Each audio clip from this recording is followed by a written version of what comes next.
Good morning, सुप्रभात, केम छो, सलाम। उम्मीद है आप सब लोग बेहतर होंगे, अपना ध्यान रख रहे होंगे। तो आज भी 12 बजे से लाइव सेशन है इम्पॉर्टेंट पोर्शन का। आपको लगता है कि उससे फ़ायदा हो रहा है तो ज़रूर से अटेंड कीजिएगा। मैं नीट के बच्चों से बात कर रहा हूँ ये। और आपको लगता है कि आप सेल्फ स्टडी कर कर बेहतर कर सकते हैं और आपको ज़रूरत नहीं है आईएमपी टिक करने की मोस्ट इंपॉर्टेंट पोर्शंस की, तो आप उससे अवॉइड भी कर सकते हैं। पर मैं रिकमेंड करूँगा यदि समय हो आपके पास तो देख लीजिएगा उसमें, क्योंकि क्या हो रहा है कि लास्ट मिनट पर सारे चैप्टर के इंपॉर्टेंट कोर कॉन्सेप्ट का रिवीजन बहुत ज़रूरी होता है। ठीक है, ये तो बात की मैंने नीट की। एक बात और कहूँगा मैं आपसे कि जो आज जैसे 23 तारीख है, तो अगले जो 10-12 दिन है ना बेटा, ये पूरा का पूरा माइंड सेट और गेम प्लान तय करते हैं। ठीक है ना, मतलब ये है कि आप साल भर चाहे कितना ही पढ़ते हो, यदि आखिर के 15 दिन आप फिसल गए, साल भर आपने कितनी भी मेहनत की हो, आखिर के 15 दिन आप फिसल गए तो मतलब फिसल गए। ठीक है, तो ये लास्ट के जो 15 दिन है, मतलब आज का 23, 24, 25, 26, 27, 28, 29, 30, 8 दिन ही हो गए। 1, 2, 3, 4, 8, 4, 12, 10 दिन मान लेते हैं हम इसको रफली राउंड फिगर में। ठीक है ना, ये अगले जो 10 दिन है ना, ये बहुत कुछ तय करेंगे, बहुत कुछ तय करेंगे कि आपने साल भर जितना भी पढ़ा है ना, उसको आप कैसे समअप कर पा रहे हैं, आप कैसे इसको। घबराओ मत। कई बच्चे रिवीजन के नाम पे घबराने लगते हैं, वो हर चीज़ को एक से लेके लास्ट पेज तक पूरा पूरा पढ़ना चाहते हैं अगले 10 दिन में, तो उसमें घबराहट होती है। नहीं, कोर और इम्पॉर्टेंट पोर्शन पे ध्यान दीजिए।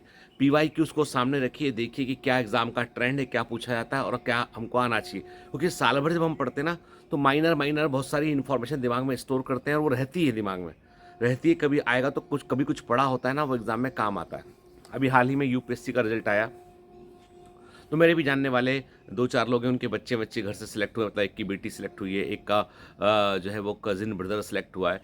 तो मैंने उनसे ऐसे ही पूछा कि भाई बच्चे जो है जब नहीं निकले थे, 2-3 अटैम्प्ट जब उनके हो गए थे, मतलब किसी का थर्ड अटैम्प्ट में हुआ सिलेक्शन, किसी का सेकंड अटैम्प्ट में हुआ, किसी का फोर्थ अटैम्प्ट में हुआ, तो वो कैसा फील करते थे। तो उन्होंने बताया कि जैसे एक से बड़ी बात थी, तो उन्होंने बताया कि दरअसल जब उस बच्ची से पूछा उन्होंने कि बेटी से कि नहीं निकल पाई थी जब एग्ज़ाम में 2 बार, तो कैसा फ़ील करती थी वो। तो उसने कहा नहीं, मैं तो यही फ़ील करती थी कि एग्ज़ाम का अपना एक लेवल है और मेरा अपना एक लेवल है।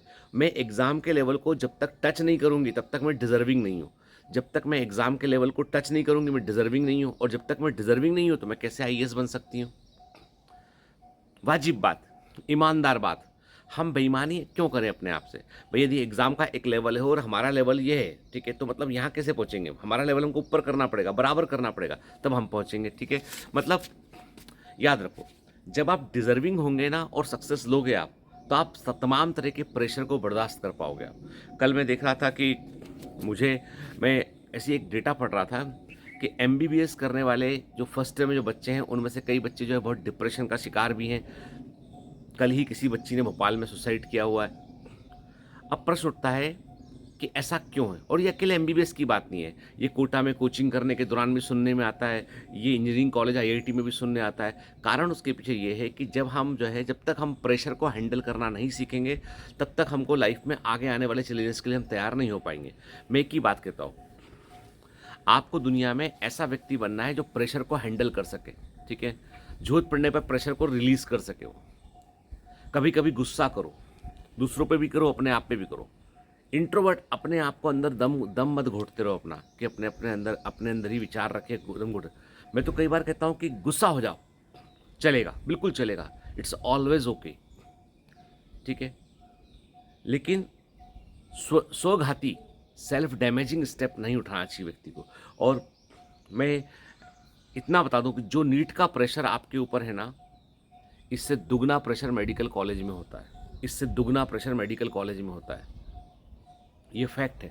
कोई भी बच्चा जो एमबीबीएस कर रहा है उससे पूछ लीजिए कि एमबीबीएस के कॉलेज के दौरान एग्जाम का प्रेशर कितना होता है, पढ़ने का प्रेशर कितना होता है। भाई डॉक्टरी की डिग्री है, मजाक थोड़ी ना है। कोई तुम मतलब मैं किसी डिग्री का नाम नहीं लूंगा, पर कोई ऐसी डिग्री तो कर नहीं रहो जिसमें केवल 20 दिन पढ़ के एग्जाम दे दिया तो पास हो गए। ठीक है भैया, यहाँ तो आपको एफर्ट करना पड़ता है। नहीं चलो, मान लो कोई जुगाड़ लगा के पास भी हो गए, तो क्या करेंगे बाद में?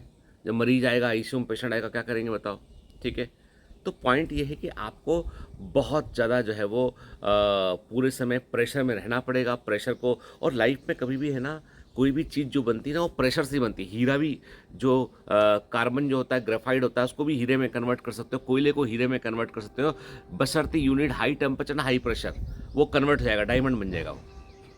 तो डायमंड बनने की प्रोसेस जो है वो प्रेशर और दबाव की तो प्रोसेस है पूरी वो। तो हमको यदि डायमंड के समान चमकना है, कीमती बनना है, तो प्रेशर को बर्दाश्त करना सीखना पड़ेगा। तो दबाव को बर्दाश्त करना सीखिए, ठीक है? दबाव में अपना बेहतर देना सीखिए। The people who always perform, या हम बोले the people who always outperform in pressure, the people who always outperform in pressure, they always win. वे लोग जो दबाव में दूसरों से बेहतर करते हैं, वे लोग जो दबाव में दूसरों से बेहतर करते हैं, हमेशा जीतते हैं, हमेशा जीतते हैं। Nobody can defeat them. तो अपने आप को भी वो समझो कि पीछे जो प्रेशर है वो मुझे बिल्ड कर रहा है, मुझे बना रहा है वो, ठीक है ना? घबराने की ज़रूरत नहीं है। आखिरी के 12-14 दिन मेहनत कीजिए, दम से एफर्ट कीजिए, ठीक है? और बाकी बेटा देखो, ऐसा है, मैं कहूँ आपसे कि दुनिया में कुछ भी हो, एक चीज़ जो है सबसे इम्पॉर्टेंट है, वो आपकी अपनी पहचान। यदि आपके पास आइडेंटिटी नहीं है ना, तो कोई नहीं पूछेगा, कोई नहीं पूछेगा। आपको एक पहचान बनानी है अपनी, और उसके लिए हमें एग्ज़ाम निकालना है। चलिए, have a great day, all the best, bye bye.